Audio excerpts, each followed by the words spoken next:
Okay, so I would like to first ask each and every one of you, just go one by one, introduce yourself so the audience gets to know who you are, and also let us know which film you directed. Hi, so I'm Juan Alonso, and I'm the one that directed Too Far. Erin Dalton and American Cryptid. Hi, my name's Rostislav Venchtuk, and I did What Can Be Broken Should Be Broken. I guess Hi, my name is Jack Kiersky. I'm the writer, director of It Comes From Outside. I'm Juan Castaneda, and I did American Diablo. I want to first just express deepest gratitude to all of you for staying in Miami, for staying in South Florida, for staying in Florida and making your film. I know that so much of our talent has just kind of been, they've left to LA, they've left to New York, they've left to brighter cities, I guess. But I'm just glad that you're here with us and you're telling our stories. And I think that's the first and foremost, most impressive thing that we really wanted to acknowledge about all of you. That's important. We need our homegrown talent to stay here, to tell our stories. And then secondly, how the hell did you guys make your films in the middle of a pandemic? I want to imagine some of you were doing that as we were all in quarantine. What was that like? What was that experience like? What was that as a challenge? Begin wherever. Whoever wants to jump in. Sure, I'll start.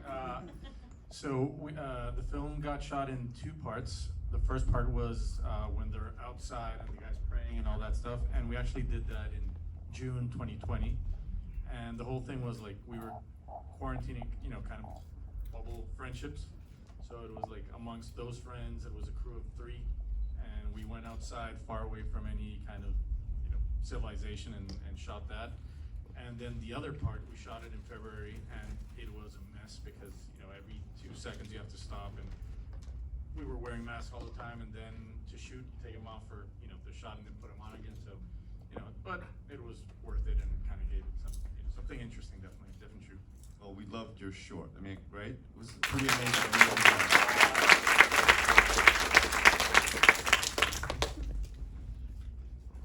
Well, the one challenging thing I could think of filming my short film Comes From Outside during the ongoing pandemic back in February would have to be that so as you know, of course, the film takes place in nighttime, and at nighttime. At that time there was a curfew in Dade County, which is at 12 at midnight, and me and my AD were trying to plan that out. So we shot the film in 2 separate days, and for like the indoor scenes, we filmed the indoor scenes during the daytime. We made it look like it's nighttime by covering the windows with black garbage bags, which is not making sure that's not being seen on camera. So we worked out, and yeah, it all worked out really well.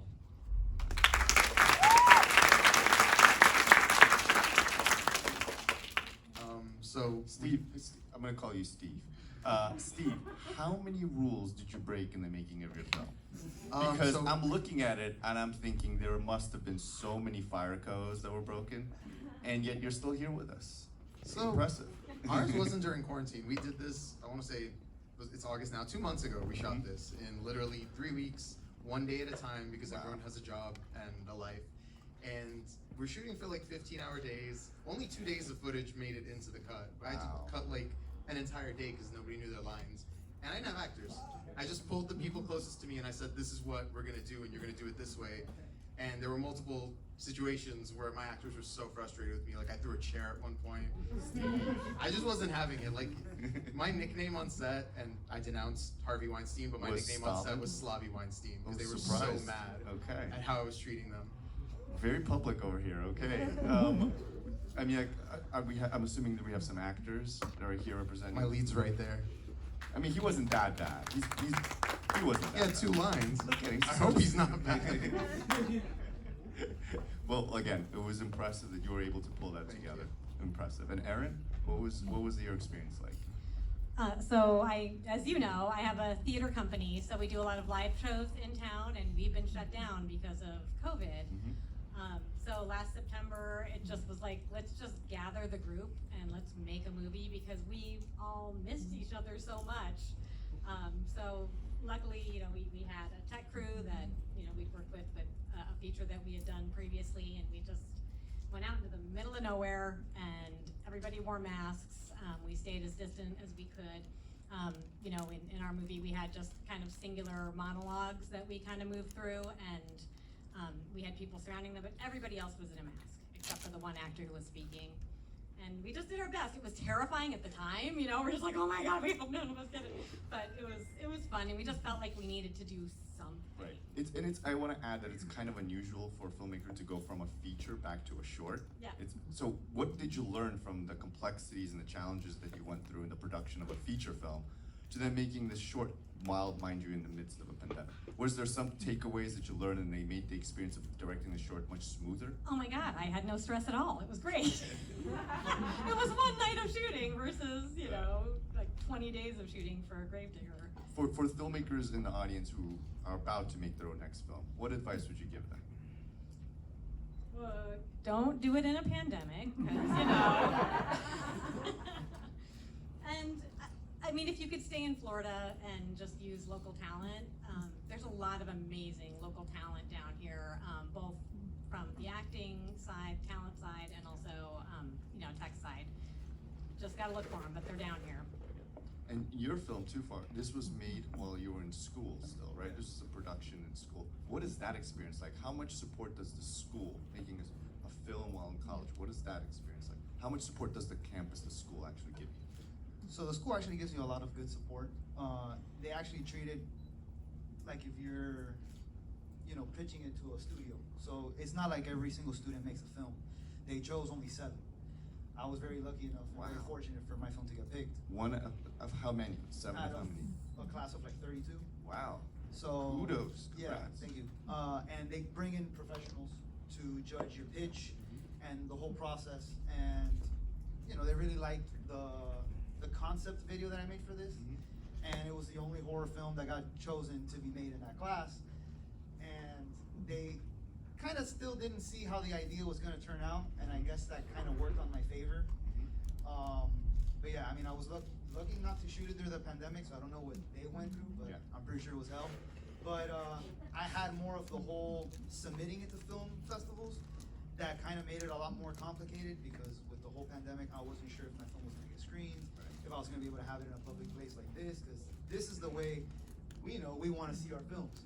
We don't want to see it on a computer screen, on a little flat platform. We want to see it like this, where we can get the audience's reaction and see our film, hoping to one day turn into a feature or see what it looks like and see our mistakes, not our mistakes. Would you advocate for anyone who's still considering going to film school to go to film school, given your experience? Yeah, I would do it. I mean, you don't need the paper that says, hey, I got a bachelor's in film. You don't need it. But at least in Miami-Dade College, not that I'm trying to throw them out there, but they taught me a lot on not only on what to do, but also on what to do behind the scenes. So I thought that was a very nice and very good learning experience, because they teach you all around. And at least in that favor, I can take that knowledge and be able to use it towards something that I'm not going to be shooting with the school later on. I hear you. I know that there are a lot of friends, family in attendance. So this is a volunteer opportunity. This is not a mandatory opportunity, though I will call you out if I want to. I do believe making a film is one of those like religious experiences where you sometimes question your own faith. Will I even be able to get through this production? Will we be rained out like this tropical storm that was supposed to be hitting us this weekend, and we were not even supposed to be able to have a dry day, but here we are. It is a dry day, my prayers were answered. So kind of like that, do you guys want to acknowledge anyone in the audience and just kind of express deepest gratitude for helping them get you through the madness of making a film? Is there anyone in the audience that you guys want to celebrate? Actually, I'm going to say to my cousin Ariel, because he was the one that came here. He was one of the first people that actually saw the film, and he saw my growth, and he was the one that told me this film has got to get seen in a big screen. So I give him a big round of applause. And a big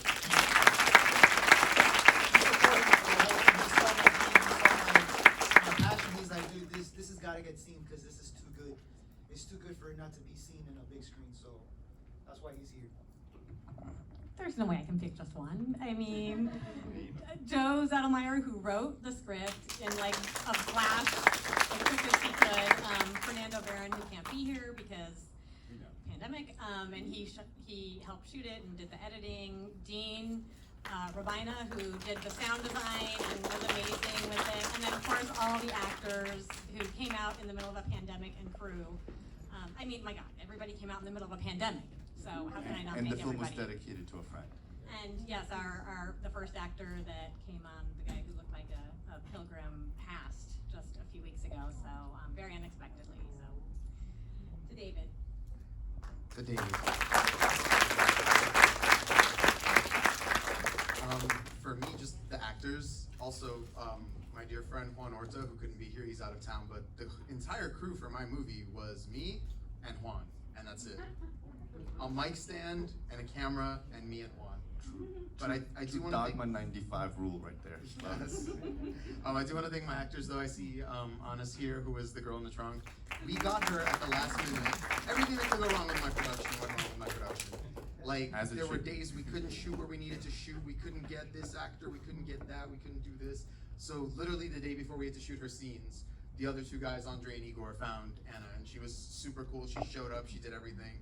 And obviously Avian, who's the lead, who's sitting right here, he put up with the worst of it because I was so mean to him.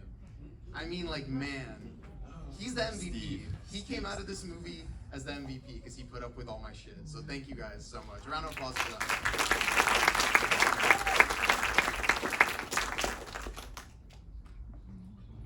I want to thank my cast and crew and for helping me out for making this film. It comes from outside, especially the ones who are here. My actress, very talented actress, Sophia, who's right up here. I want to thank her so much for her performance and it comes from outside. Comes from outside, and also I want to thank three of my friends who are right here, and especially my friend Albert, who played the half-ripped spaceman in my movie, The Demon. And also I want to thank my family for support as well. My mom, my stepdad, and my sister are actually here as well. I think they're like up in the top, all the way up in the top. and yeah. I also want to thank not least Dean for his mastery on post-production sound design, which is always very impressive. He's always been my go-to sound designer for the past 2 or 3 years. I think when I first started making horror short films, and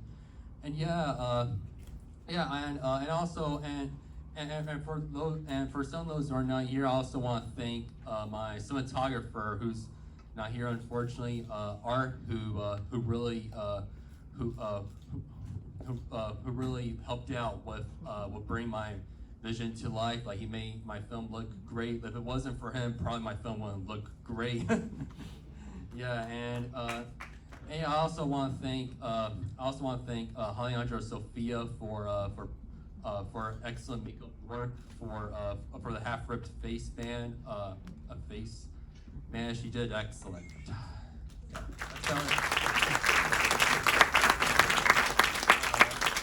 I'd like to thank my partner and AD and girlfriend right here, Katya. She was the most important person in the film and what we've been doing, mainly because she keeps me level-headed, my feet on the ground, and when you're shooting something, it's easy to lose track of time, ideas. You get creative on set when you shouldn't. Sometimes you should, sometimes you should just stick to the script. And that's what, Katya kept me there, so thank you so much. Once again, the filmmakers, we're so proud that you thought of us to showcase your film. Some of the films were world premieres, and I know that they're gonna have a nice run on the festival circuit after this.